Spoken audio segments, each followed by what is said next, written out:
Oh, is this recording? Ah, yes. Hello, everybody. My name is Nathan, the director, writer, and editor for Psychosis. I'm here providing director's commentary because nobody asked for it. So that's exactly why I'm going to do it.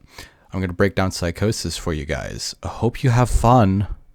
So here we have a play on our normal intro, which is the song Behind Closed Doors by Otis McDonald. Highly recommend listening to his music. It's unironically good, even though it's usually copyright-free garbage. And then we have my attempt at being a pretentious filmmaker with this over-elaborate credit sequence. One thing I want to mention is it's changed to 0 years in the making. That is true. Psychosis was pitched back in May of 2024. And I say that like it was actually pitched to studio executives. It was sent to my friends back in May, and it came out in March of 2025. So that's less than a year. Crazy to think about. Insane turnaround time. I was dying inside. And here we have the most peaceful image in the course of the movie. If I'm being honest, it's all downhill from here in terms of tame quality. I mean, just the cave noises alone make this awful. And there's the glitch.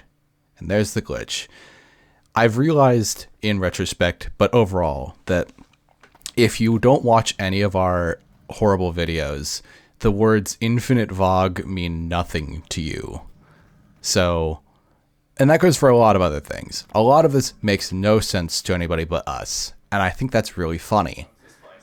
So here we have one of the dumbest jokes I've ever made, which is ripping off of Evil Dead, in the middle of this arguably mediocre acted sequence, which is better than what my friends would normally do for something like this. Mediocre is the new good. And no, okay, that was the dumb. I don't know why I wanted it to slip off the ledge. I thought it was funny at the time, and it just never stopped being funny enough to cut it out. Oh, yes. Impact Zone to the east. Tyler roasted me so hard for such a dumb idea. In my head, it made sense at the time, but looking back on it now, he was right to make fun of me. I think now is an important time to highlight this scene in particular, where I'm zooming in on everybody getting loaded up with guns. This part in particular, while editing, is what made me realize I can't make this a serious movie. I can't make Psychosis the legitimate attempt at a feature-length movie that I wanted it to be originally, because this was so complex and difficult to edit around because of the way the footage was shot. As you could see there, Tyler is putting the scope on the rifle after it already being on there. This is what made me realize I can't take this seriously. And so the next part reflects that pretty intensely. It was kind of in reaction to that, if I'm being honest with you. I maybe shouldn't have included this part, because it implies a lot worse than you'd think should be implied. But it's Jake, so that's going to happen anyways. But shots like this made me realize this is just not going to be a serious project. Nobody will take it seriously. And if I stop taking it seriously, people will stop taking it seriously. If I have fun, other people will have fun. My friends will have more fun in retrospect. We'll just all have more fun, and it'll be more worth it to me. I mean, you've got that line right there. That's a good example. And if I just start throwing in random bullshit like this that makes no sense and is not properly introduced and never comes back up again, I will have something to laugh at every single time I rewatch this. I'm trying really hard not to burst out laughing just looking at that. We now have the binoculars, which I thought was a cool visual effect. Too bad, once again, it's given no context. This is going to be me complaining about context. So right there, the cameras are 401 and 402. If you've seen the movie before, you may know the significance of that. Okay, so there's the random title flying across the screen. That, for some reason, made my computer lag. And now we have Webdings, the wonderful font that no sane human being can read without a degree in language philosophy. There are technically words behind those symbols, but they aren't important ones, so don't worry about it. Now we have my wonderful VFX work. Are you proud of me, Mother? I tried really hard. This is honestly where I'm kind of proud of myself in terms of the edit, because I still managed to capture the overall atmosphere and the mood between the quote-unquote characters. And by that I mean I was able to capture these moments between my friends and amplify them to the correct degree that it still felt genuine but disingenuinely scripted in a way. But that's definitely Preston underneath there. He's not playing a character when he's like, just taste it. That's what he sounds like. And Mark reacting like that, he sounds like a kid. But then you got Preston who'll get the camera. And once again, my wonderful VFX work. This part in particular, I feel like the shot looks a lot better than it should. And the alternatives looked like horse shit. So I'm glad I used this one. This is not from the same woods we were filming most of Act 1 in. This is from the high school field nearby my house. And there's the laser. And there is the laser. And there's that. I went a bit off the rails with this part because I was tired of doing visual effects work. Look at the way that laser follows the shovel. Isn't it too good to be true? Yes, it is. I spent way too long making it work that well. Look at that. Look at that. I hate myself for spending as much time on it as I did. Then we got the cool split screen. It's like you're playing a Lego video game and your companion walks off screen. I didn't spend as much time on the muzzle flares because it was one frame. Now we have the first appearance of Garthung. Now, this audio clip is a purported demonic speaking noise that I found on a free noise website that I then reversed. So it's already reversed speech that I then re-reversed to be normal direction, right? That's why it's actual English words. And then we have this shot, which looks nice. And then they're going up the stairs. This part, it's like you can barely tell it's out of focus, but it's definitely out of focus. And to compensate for that, I threw in Mark groaning like Arnold Schwarzenegger randomly. Now we have this part, which unironically is probably the best to second best shot in the entire thing. And the next one after the black screen is going to probably be the first. This part, I had way too much fun doing sound design for this. I don't think anybody noticed how overachievement I went with it. Overachievement, yes. Overachiever I tried to go with the sound design during this part in particular. But it's unsung. Now what's really sung is this shot in particular. I loved this shot and I'd wanted something like it from the very beginning. Serious or not, I'm glad we got it because it looks awesome. And then we have this, where I'm like, fucking kill me, please. Why did we get that shot? Now we have Act 2. Now, you'll notice that the acts get longer with each one that goes on. I believe Act 4 is the second shortest. Act 3, I believe, is about 18 minutes long. If you're going to ask me why on earth is that, it's because I don't have a good enough answer to give you. But I will tell you that making this Star Wars text with our bullshit ass font was really fun. And it was also interesting to hard cut to me regretting my life decisions on camera after the Star Wars parody. So it's got that going for it. This is where things start to fall off in terms of coherence. Not like the first act was coherent, but I feel like after this point, things just kind of dip down and nobody really knows what's going on anymore. I sure don't, and I'm the one editing it and directing and writing it. So that's not a good sign. But to be fair, I was just also randomly filming whatever happened, so it wasn't going to all be connected anyways. That's why I always want to refrain from referring to myself as the writer, because I just came up with ideas, and oftentimes Jake would just be standing there going like, oh, my ass, it burns, and then laughing because he was holding sticks. I don't know what the context was. It's like this part in particular as well. It's just like, oh, I decided to film Tyler because I liked the puddle and we were in a Target parking lot. Like, there's no context that would make that work. This, on the other hand, I feel like is a little more connected until we get them on the tire swing. But I mean, the part with Mark running around with the double-bladed lightsaber is connected to Tyler and Preston. The only connective tissue with these two things is the fact that Mark is in both of them. But that's better than nothing, and better than what most of this is going to have. So we're kind of at a peak of connectivity and continuity right now, if you really think about it.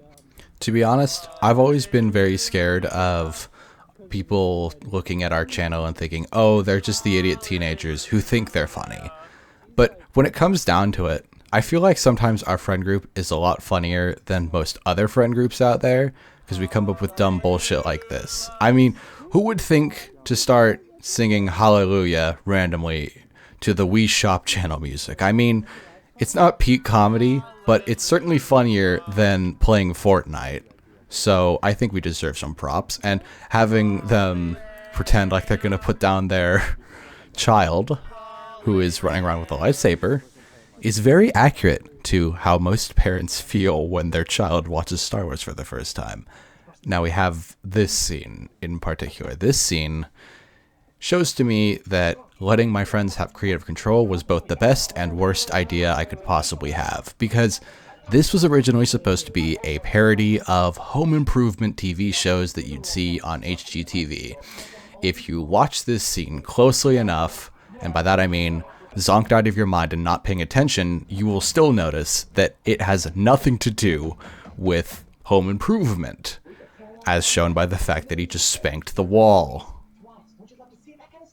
multiple times. So, I mean, on the one hand, I'm kind of upset that we didn't get a good home improvement parody, but on the other hand, having it be two robbers break into some freak's house who's like a realtor and is like a gangster, and then we just have the weird swirly stuff, and it's all this one long, continuous, awkward take, and none of it makes any sense, and they're talking with dumb voices and wearing ridiculous outfits, and then me just randomly interspersing, and none of the audio making sense. A lot of the elements here, weirdly enough, I feel like work in its favor, and make me glad that we didn't go with just a pure home improvement parody. I feel like it kind of improves itself.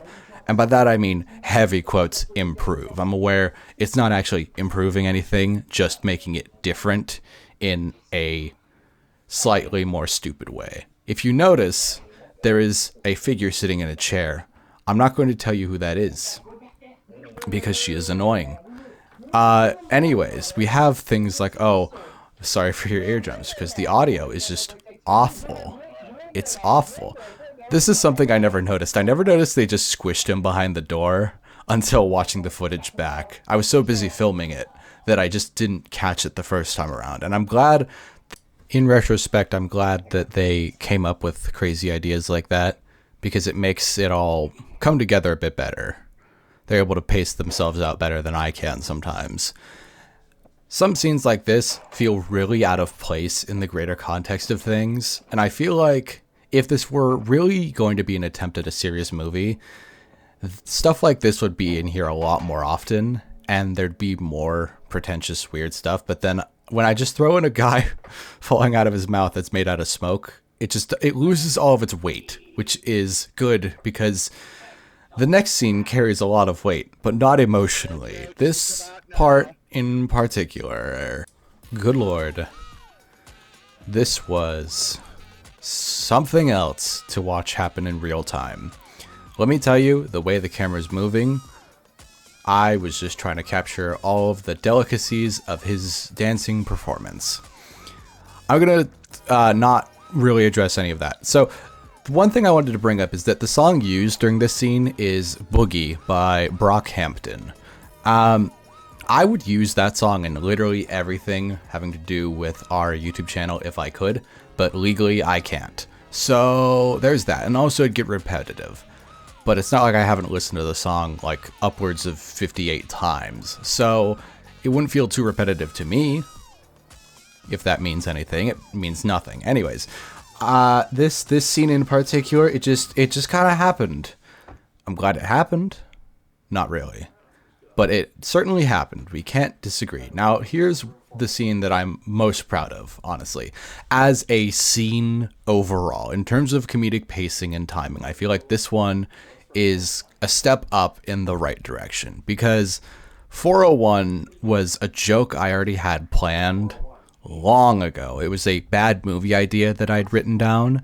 And I just wanted to have this really stupid bit where two guys are talking about a room, and one of them hints at it being super suspicious and dangerous without giving any context as to why. And the other guy is just like, what do you mean? What are you talking about? In terms of the execution, I will say it wasn't originally supposed to be the door to like an apartment. It was supposed to be in like a submarine, and it's like the secret safe that holds the nuclear bomb or something like that. But having it be in an apartment room does make it look a lot more suspicious. It feels a lot more, I don't know, hostel kind of a thing. Not like the movie, more so just like we're in a hotel, a very shady motel, and somebody lives in there, and it's very clearly like a dead body in there of some kind, or like a murderer. If you had to ask me what's actually in room 401, I would say that it's definitely not good. It's definitely dangerous to these two in some physical way. It's not a ghost. It's not supernatural. In terms of horror, we are looking at very real threats rather than something just purely psychological or spiritual. But and whatever it was probably made that scream. But it's not exactly, that doesn't exactly narrow things down. It doesn't narrow it down to one specific threat. You know, it could be a gangster, or it could be a bomb, as mentioned earlier. It could be, you know, a hooker in this motel setting. It could be two people who just really like using chains or something like that, or some, like a guy whose dress is like death for Halloween and uses an actual scythe to gut people. It could be a serial killer. It could be a lot of different things, right? Maybe a wood chipper. The problem is that I don't want to sound like Quentin Tarantino with his stupid fucking briefcase and goddamn Pulp Fiction with the golden light and have it be like, oh, it's whatever you want it to believe it be. Yes, English, but the problem is that I don't remember what the fuck I had as the official answer for what it is. If you asked me now, I couldn't remember what I had come up with as the official answer. And that's really funny. So now we flash back to this shot, which it's really funny to watch it reverse because it's not even the same exact shot. You notice how Preston's holding the door for Tyler? Yeah, it's a different take at the same shot. I liked the shot and the angle we got so much that I was able to recycle all of the old stuff and play it at 2x speed. I love that shot. And I like this shot a lot as well. I think it's a really good follow-up, even though, once again, we are lacking a lot of context, and also Preston and Tyler have just phased out of reality randomly. Now we get the infamous scene in particular that I think we executed better than we should have, if I'm being honest. The way the flashlight follows Jake is too skillful. The way Mark grabs his hair and pulls him down was way too planned. We have him attacking him and making a lot of very dumb noises, but panning up to the sky. Why does it work that well? I'm not saying it works good. I'm saying it works better than it should, which is a consistent theme for a lot of this. It shouldn't work at all, and the fact that it's working at about 15% of a rate is 15% more than it should be working. Also, I think it should go without saying, but Jake was not happy with being cannibalized. I can't imagine why, but he was so done after the fact. Also, I like that detail. He is into biting. Foreshadowing. Again, 15%, better than it should. Now here we have a very similar situation to 402.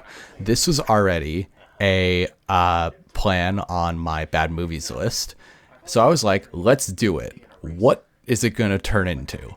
As it turned out, it turned into like the weirdest melodramatic soap opera thing I think we've ever done, I've ever done specifically.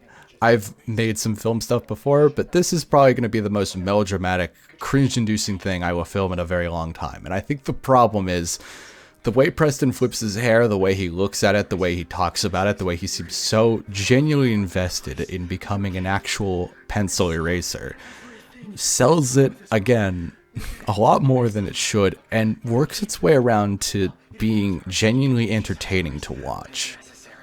It's like watching a schizophrenic person write a really funny knock-knock joke on the walls of a psych ward. You don't really want to take him seriously, and you're not supposed to, but you go, oh dang, I didn't know you had that level of genius hidden within you.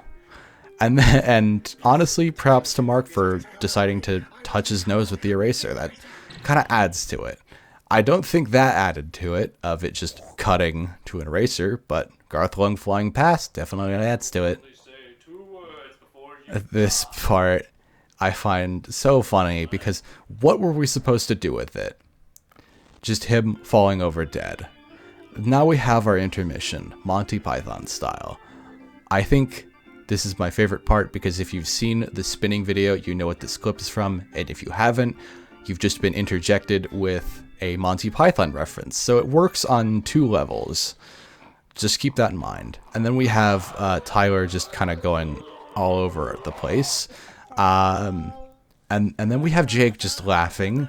And this is where I started to lose it pretty consistently. I was already losing it from the beginning, don't get me wrong, but I feel like around this point, when it came to Act 3, I was just like, I went to the full extent of fuck it, and just did whatever the hell I wanted to, whenever the hell I wanted to, in terms of the edit, and I was just like, screw it, this goes here now, this happens now, what next? No connection, don't worry about it. We now are flashing back to that thing, continuity-wise, it's all over the damn place. And we have Jake talking about Fight Club for some reason, which I did not ask him to do, but he decided to anyways. And I found it really funny to put in that little thought bubble, because it looks misshapen and badly drawn, which is kind of a good allegory for what probably goes on in Jake's head. If I had to do this all over again, I would have made this movie a lot more cartoony. I would have included a lot more stuff like that, because to me, I feel like it kind of embodies our style a lot better, and it's also more interesting to look at visually, or it's more confusing, or it's distracting, or it causes brain rot in the ultimate way. I feel like I could have done so much more with it, and the fact that it only happens a couple of times makes me very disappointed in my own creative skills. But it also took a lot more time to implement, so I'm glad I didn't do it all the way. Just understand that the ideal version would have a lot more cartoony stuff. Now, this is, again, an example of us just doing random shit and it going in the movie. I mean, this wasn't planned. He just put an X-Acto knife on a stick, I suppose, mostly because he could do that. And so he did that. And you just hear Jake singing about some guy coming in him, which is disgusting and horrifying. So we have that, and we have him threatening Tycho with said blade on a stick. And this is an important clip, because you can see me grabbing it, and we have Tycho going, hi, fuck this. Now you can probably notice, it looks like it's all one shot, right? It's not. It's two combined shots. So I suppose now is a good time to mention that specifically while we were filming at the park, we had a burner phone, a $40 thing I bought off Best Buy for $40 that just arrived at my house one day that I was going to use for audio recording. And then we figured out it could record video up to like an hour and a half of recording time. And so I just gave it to Tycho to film. Now, I was being bitchy at first, not letting him use it all the way. And then he just filmed an hour and a half video while we were in the woods. And that's where a lot of this footage comes from, because I wasn't using my actual camera for this, thank God. I would have bleached my eyes out the moment I looked at it. This part in particular is another good example of us just messing around and getting it on film, luckily enough. Or unluckily enough. There is no or. It is unluckily enough because I did not want to see it. And Jake said to me, and I quote, "I'm going to kick your ass if you put it in. This is not going in the movie." And my counter to that is, Jacob, if you didn't want people to see your underwear in the movie, you should not have shown us your underwear while Taika was holding a camera. That's my argument, and I feel like it's a pretty damn good one. Because otherwise, how am I supposed to, go around it? I have the footage. I can do something funny with it. You have to realize that part of this is therapeutic for me, so I can show the internet how much of a weirdo freak you are. You truly are around us and around yourself. So this is an intervention, Jake. Stop being horny. Stop showing people your underwear. You need help. It's getting to a problematic degree. I've seen your underwear more times than I want to, and that, even if it's just one, that is more times than I've wanted to. Yeah, that's my counter to that. And I feel like it's a pretty damn good one. If he has any objection to that, he can take it up in court. But there was no contract from the beginning, and I'll get sued for him being cannibalized more than the underwear thing. So whatever. And it's not like I showed it really in plain sight anyways. I censored most of it. I censored 95 to 99% of it. There's only maybe one shot with it fully exposed. So I feel like that's pretty good overall. I better get props for something like that. Yeah, there it is. There it went. And honestly, I feel like that next shot of him pretending to pleasure himself is worse than him having his underwear exposed in some way. So there's that. Also, us talking about the 70s randomly. Rippity-doo-dah, rippity-day. Fuck my life into pieces. Once again, this is where I just went crazy and I was like, let's use this shot. Now, as with a lot of things involving Jake and Mark, purely just Jake and Mark, they tend to take it too far, so I only ended up being able to use 2 parts of their little exchange regarding the member enlargement pills, because, I'll be honest, the further it went on, the more it sounded really rapey, and I didn't want to include it to that level. So there's that. Now here comes Preston's moment to shine, because he really wanted me to put this music over it, and so I humored him. It looks really silly. I don't think he looks as cool as he think he does doing it, but he does at least pull it off, and it's kind of cool with the lightsaber. He's definitely got moves, but moves don't equal actual skill, but he does have skilled moves, so whatever. I'm trying not to be mean. I'm trying so hard not to be mean. Please understand. I think you looked cool, Preston, and I think the kazoo song was the right pick. That's what I'm trying to get at. Now, this is something that requires very little skill, because it is simply just Mark gurgling like a turkey for 5 shots. This is probably the most extensive part of the movie that features Taika in some degree on camera. As you can see, he's not much of an actor, and he wasn't trying to be one. He was just like, let's do this. And he was pointing out the fact that he already got a shot on the phone camera. And I was just like, well, I don't care. I want another shot anyways. You're the one who brought up that because I have the burner phone, I'm filming for an hour and a half, and I will have a bunch of extra footage for you to use. For some reason, he decided to make the argument that I could just use the one shot I had of him saying, fuck this, and walking off. I understand that you don't like being on camera, Taika, but at the same time, it's just you saying fuck it and walking off. It's not that difficult to repeat doing, and he made kind of a stink about it at first. Anyways, so now we have this shot of Mark wearing a traffic cone on his head and about to beat me to death.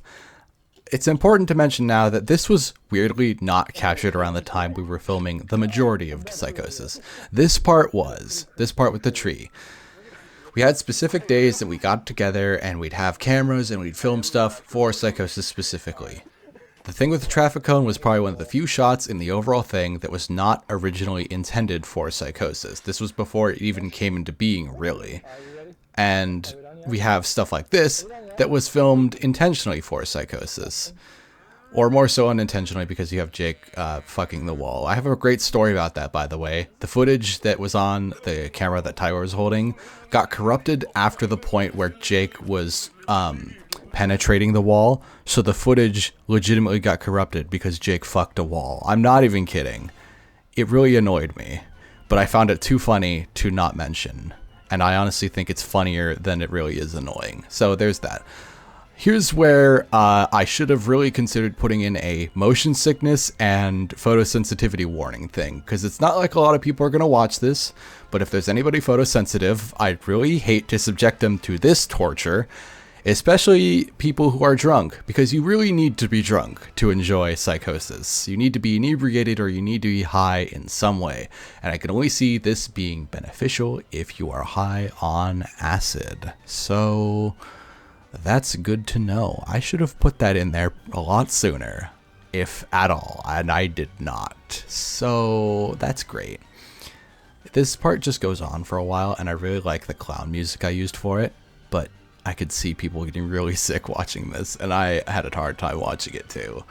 I don't think Tyler really understood how much the camera shook when he ran with it, but to be fair, it's also a shitty camcorder, so it was going to shake in an excess amount anyways. So the road trip was partially intended, but I suppose it just turned into something more.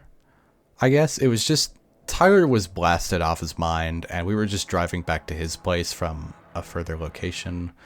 So it turned into a weird conversation about the channel overall, and not really footage for the movie in terms of a narrative context, which is not like there's much of a narrative context to the rest of the movie anyways, but you know what I mean. The audio on this camcorder is a really important point to bring up right now. First of all, you've probably noticed it peaks at every moment, meaning it's distorted, way too loud all the time. There's rustling in the background. There is just an overall lack of fidelity in the audio range, and most importantly, the audio is delayed when you record a video on this camcorder.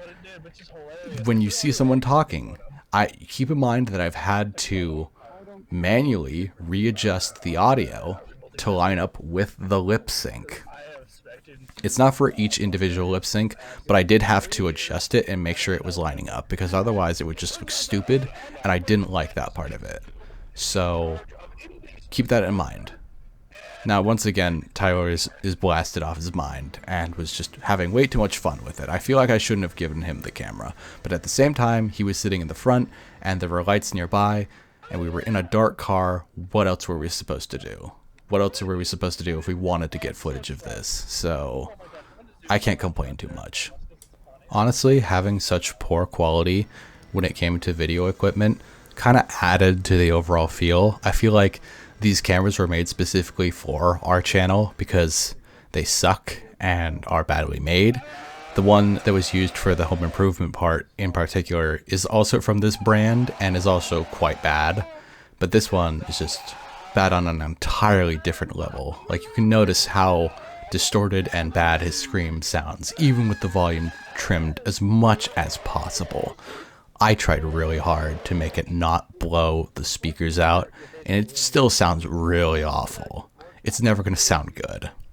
So that's just something I have to adjust with. And I've even tried to use a microphone with it. It just doesn't work. I think it's because I didn't charge in the power for the mic, but even then when I used it on the other camera, it just still sounded awful. Like, would I really trust it to not delay the audio even further with a external plugged in microphone? I don't trust this camera to record my child. I would never trust it to record anything important on it, which is why I'm using it for our channel. Now we have Mark with a lighter, which again, just random nonsense that happens. Coming up though is one of the most elaborately filtered ones in the entire film. As you can see, it's black and white with some weird texture designs, very chunky, very grainy, and really weirdly outlined. I forget how many filters I put on top of this. I think it was about 8, if I'm guessing. It was probably 4 to 8, which is more than it should have. Let's just put it that way. I feel like this scene in particular is important to note because this had already been in my mind, but it hadn't been as a bad movie idea. It had been in my mind as a good movie idea that I then decided to cannibalize and put in this god-awful movie as just a random scene. As you can see, we have the hat from the Home Improvement thing, proving that they are within the same universe, because this whole thing is technically within the same universe. And if you want a full detailed breakdown of that, I'm not drunk enough yet to do that kind of a thing, so I'm not going to talk about that here. Anyways, this part I feel like just really depended on whether I used the audio from it, because I originally wasn't planning on using the audio. I thought I could just like speed up the video, have them put down stuff, and have that be the thing. I will say the voiceover doesn't add a lot, but this voiceover isn't adding a lot either. So there. I will say they did better than I thought they were going to do with it. Now keep in mind, this is like the 4th take, quote unquote take, as if we did takes for this movie. But we did originally, especially back in Act 1, there were multiple takes that were done during Act 1, which, by the way, was originally supposed to be Act 3. I wanted to mention that at some point, when talking about Act 3, Act 1 was supposed to be Act 3. And then it devolved into this amalgamation of shitposting and improvisation. The card scene may have gone earlier if I was better at this. But once again, I was going crazy and just did whatever the hell I wanted. Part of the problem with improvisation is you have to be well trained at doing it. And while Preston can manage it well enough and Jake can do it to some extent, I don't think Tyler and Mark are really all that trained in it. I'm certainly not. I just do stuff. And Tycho doesn't act, so there. I feel like this is kind of proof of that, because all of this ultimately culminates in just a dick joke. But I will say, the build-up to said dick joke is pretty good, with the bigger AK and the smaller AK. You can hear a gasp in the background. Keep in mind that Tyler's younger sister was watching all of this unfold, and she saw that. And don't worry, he didn't actually pull anything out. But the sheer motion was just disgusting enough to scar her for life. So that's really fun. And by that I mean, I'm legitimately sorry. Which I normally wouldn't be, because she's annoying. Anyways. 402. I'm just doing the same bullshit once again. I think we changed it from 402 to 401, because 402 sounded like we were trying too hard to do 420, and I didn't want to. So there's that. And here we have me just interrupting and going, I'm not doing this again, because I didn't want to do it again. I thought it was a dumb enough joke that it couldn't be done to the same extent as the first time around, all over again. Part of the problem was that this was actually filmed first, before Room 401, so the footage wasn't as good. But of course they were also laughing, so that was fun. Now we have the evolution of stuff in Act 2, and this is where I mean for sure that Act 3 is just an extenuation of throw in random bullshit, because I was just like, what if I did this? I remember being tired, very, very tired, as if you couldn't tell. And then we have this part. This was partially Tyler's idea, not the digging part, but this part in particular. While he was drunk and I was driving, he goes, what if the eye in the sky opened up? And I was like, that sounds horrifying, let's do it. Now we have this part. I'm surprised that I was able to edit it in any coherent way. I feel like it's better than it has any right to be, and that's saying something considering the fact that it's not all that good. We just randomly have Tycho in the background on his phone. Again, he's not much of an actor. I feel like Tycho would be a great extra. If he was an extra in a movie, he'd actually pull it off pretty well, because he doesn't want to blend in. It all depends on where it is. But if it requires some shorter extras, I feel like he'd really fit in. Now here's the best part. We have the plane flying by with a motorcycle revving its engine noise, and then it just randomly drops a nuke from further up than it was on the screen. So that makes a lot of sense. This part, upcoming, this I was kind of proud of. Again, using that awful camcorder just overexposes to the sunlight, but I feel like that kind of conveys an actual nuke a lot better than it should have. And then we just have Tyler saying, "Go fuck yourself," which, peak comedy. This is also peak comedy because it's Tyler pretending like he glued himself to the ceiling when he's just pretending like he glued himself to the floor. Either way, it's a really funny visual, and it being upside down kind of adds to it. It adds this weird camera shake that I feel like is not too much. It's just enough to accentuate it and feel stylistic in a way. Now, of course, you could look at it and go, but it's clearly him just being on the floor, and you didn't composite him onto a ceiling or anything. You didn't do any visual effects with this. Yes, but at the same time, it's upside down. It's not like you can tell that he's not on the ceiling right now. It looks like he's not supposed to be there. It's supposed to look upside down. He looks like he's being controlled by gravity. So that's the important part. Now we go into Act 4, which, honestly, Act 4 is both my least favorite and most favorite act.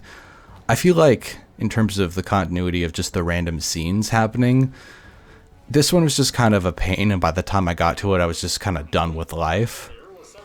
So I was just like, fuck it, we're doing the new news broadcast thing, which was already planned. It brought back some bad memories of when I first tried filming Psychosis and tried to take it seriously, because I remember this part. This is like the 7th or 8th take of Jake doing his whole spiel and Tyler being there.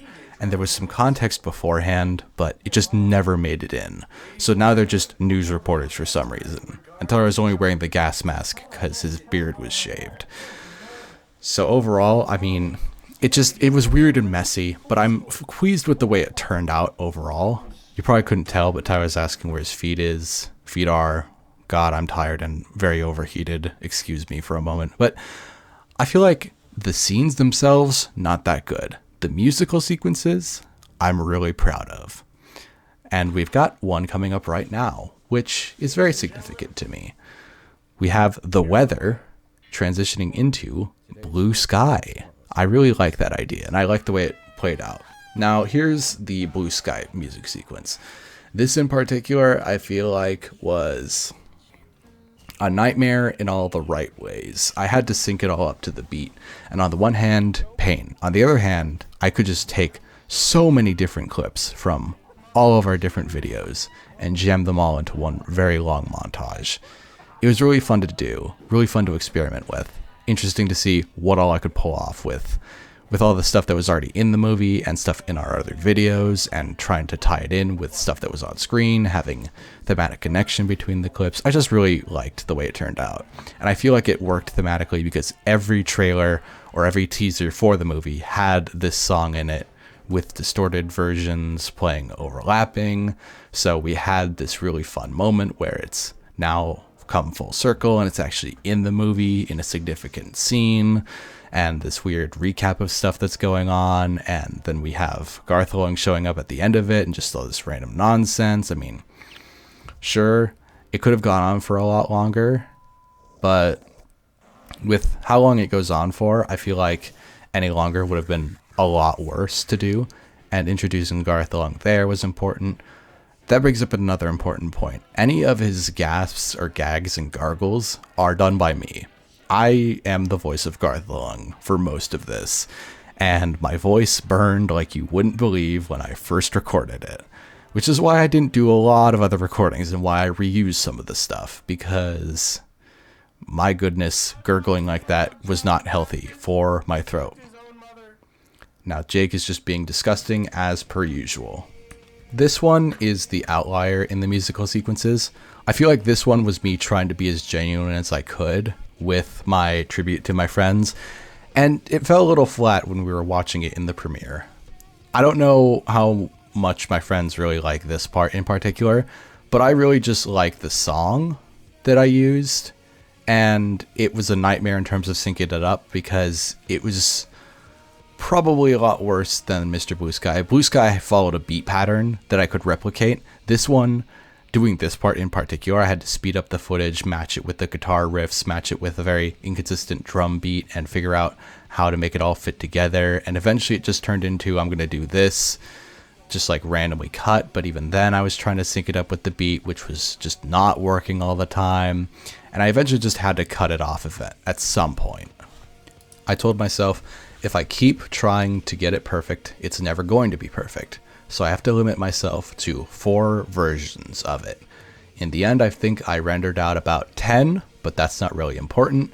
It was an entire afternoon on a Sunday, but still, even then it wasn't perfect. So I just kind of left it where it was and moved on to something else. That's really important. With even a dumb project like Psychosis, you have to know what your limits are. My limits did not go to a point where I wasn't able to do a sick-ass transition right there. I really liked that. I was surprised it worked as well as it did. Now here comes the, I think, divisive part of this whole thing, which is me trying to take this seriously and having a weird monologue and interrupting it and breaking the fourth wall and talking about how I don't understand what this is supposed to be and how I lament the fact that my friends and I just are cut out for each other, but we just don't know how to tell a good story, quite frankly, and we weirdly connect with each other, even though sometimes we just get on each other's nerves all the time and ignore each other half the time. It's a weird relationship. We're all stuck with each other, quite literally. I feel like we all have different friends, but we also choose not to end things because if we did, where else would we go for our core group of people that we just talk to? For some of us. Some people like Preston have enough, but people like Jake don't. And I myself don't either. These people have helped me through a lot of the worst times in my life, and I'd feel really bad if we broke it off over something stupid. It'd have to be something genuine to break it off, but even then, doesn't mean that it can't be broken off for some stupid reason. You never know with friendships. You truly never know. That's kind of the risk associated with the YouTube channel. Sometimes it could run the risk of turning into just being about the YouTube channel, which is not something I want for our group. I don't want us to just be together to make videos. I want the videos to be an extension of us being together in the first place. I feel like that was something I tried to accomplish, but I don't know how well I succeeded at it, and it's kind of overshadowed by the fact that I'm trying to be super edgy right now, which is really funny. So there's that. I'm proud of how this all turned out, but I also will admit, in terms of coherence and in terms of being a good story, Psychosis flopped. It wasn't a serious project to begin with, even though I tried to take it seriously. I wanted so badly for this to be a real thing. I wanted it to be like part of my portfolio, which was my first mistake. Including these morons on something on my portfolio was a huge mistake to begin with. And the biggest mistake I've realized is just trying to talk about all those feelings while on a director's commentary. Because if I'm being honest, I'm skipping over the fact that we're on 21st Century Schizoid Man, which is the most complicated and probably my favorite musical sequence that I made for the movie. I remember being sick off my ass while editing most of it, which is why it feels like an actual fever dream, even in comparison to most of the fever dream that this movie was up to this point anyways. I feel like this feels like just so much more of a fever dream than the rest of the movie, kind of by intention, because I did have a fever, but it just kind of accentuated it to a degree that I wasn't expecting. Still very proud of it. But keep in mind, most of this is like references to stuff that you won't get if you don't watch the channel, which is funny because it's made for fans. The fans of our channel are us, one other person, maybe 2 people who I do not know where they came from currently, and probably will remain that way. So that's great. I'm glad I spent so much time syncing up to like somebody singing about people being raped with napalm fire for all of 8 people, myself included in that total of 8. That's great. I'm glad I didn't waste my time. This whole thing was a waste of time, and I should have stopped, like the stop sign says. That's probably the most... If you get nothing out of this thematically or from a sort of symbolism standpoint, then that stop sign is probably the most thematically important element in the entire thing. This part is just where I just went off the rocker. Again, most of it was me going off my rocker, but I feel like this in particular, this shot says it all. I was sick. I was walking around. I was like, what am I going to do? I'm going to do this. And the results were, here it is. This is a reference to, that was a reference to our first attempt at making a podcast. And I just threw it in there for the sake of it. Then we have, once again, a refrain to the original opening. And it goes on for too long. But that's okay. Because it's kind of stupid and fun to look at. And melts your brain. Of course I spent too much time on this. I spent way too much time on this. So if you can notice, I know a lot about what happened here. But that doesn't mean I was in control of everything. I'm very proud of the end result. But I'm also like, why the fuck did we do it? How come they went along with it? What's their ulterior motive? Am I going to be blackmailed? Am I going to be sued? I don't really know. I don't know what the future holds for our channel as a whole. Hopefully Psychosis too. But we'll see if everybody has that in their system to do. Tycho might not. Preston definitely does. Mark is up for doing it. Tyler is probably going to be distracted with a lot of other things. And Jake, I don't know ever with Jake. He used to be so much more cheerful. And now it feels like he's dead inside. We all feel like we've grown in both the right and the wrong ways as a group, which is both really fun and really scary. Kind of like making a movie. I'm going to cut myself off now because then I start talking at the sending portion and I don't want to talk over myself. So goodbye. Goddamn, he hitting that yoinky sploinky. Look at him go. That's my boy. Oh, right, I realized I didn't explain anything about Garthalung. Garthalung was a noise I made one morning while waking up. And then I went to D&D with my friends that were in the movie. Not all of them, but a good majority of them.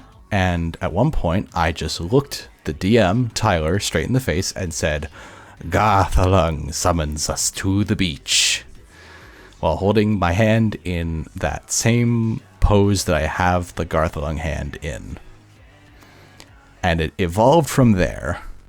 It's turned into a weird cult thing, fake cult that was part of my character's backstory, and now it's turned into that weird entity that just fucks with us in the movie. Keep in mind, Garthalung will be coming back. I will be bringing him back a lot more often. He's going to show back up, hopefully in Psychosis 2, maybe in some of our other videos. There will be lore bestowed upon this abomination of a character that I made dance Michael Jackson's Thriller to the song Anti-You by Blue Stahli. You know, he's got a lot of depth to him, and you couldn't tell it by the way he's really just hitting these moves. This took way longer to render than it should have. I'm gonna go die now. I hope you guys have a nice fucking life. I hope you enjoyed wasting your fucking time with me. Fuck you. Seriously, fuck you. Goodbye. Goodbye. Goodbye. Bye now. Bye bye. Fuck.